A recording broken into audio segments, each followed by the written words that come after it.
Emil was born in approximately 1858. Cookie Gover knows a lot about her family tree. And that was my grandmother, Josephine. She's been documenting the branches for years, dating back to her great-grandparents, Emil and Anna Seligman, pioneers in the town of Dinuba. That opened in approximately 1896. It just makes me happy to be able to help pull some of this together for my mom. The Seligmans were European immigrants and had 11 kids.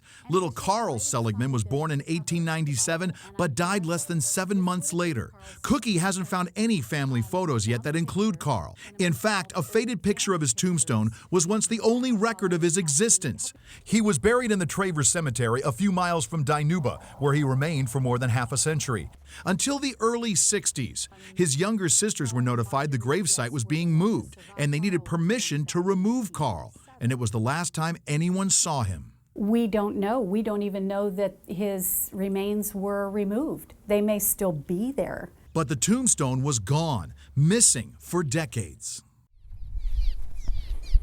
And just as suddenly as Carl vanished, he reappeared just recently, nearly 100 miles away from Traver, possibly right here in the Buena Vista Slough just west of Buttonwillow. Some good citizen found that headstone in a wash between Taft and Buttonwillow. Sergeant Martin Downs with the Sheriff's Department said initial attempts to locate the family were unsuccessful. Part of the problem, investigators believed the tombstone was local. When Downs moved to his office at the Sheriff's headquarters on Norris Road, Carl came with him, a historical paperweight of sorts. His brothers were prominent doctors, scientists, engineers. His journey eventually led him to the University of Texas, where extended family there directed him to Cookie back in Bakersfield. Last month, they had a family reunion. Farewell, Carl. There's an emotion tied to Carl because I really wanted to be able to prove that he existed somehow besides just a Polaroid picture. And so to have Carl back, it's like bringing him into the fold. In another twist, it turns out Carl was never really too far from family. Martin grew up in Dinuba, in the same neighborhood as Cookie, at the same time.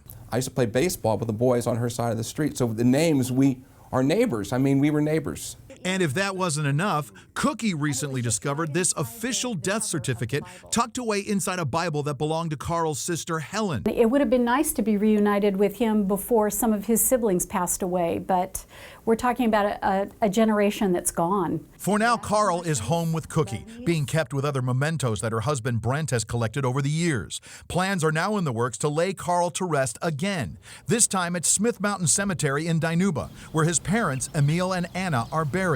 Lost, but now found, and never to be forgotten again.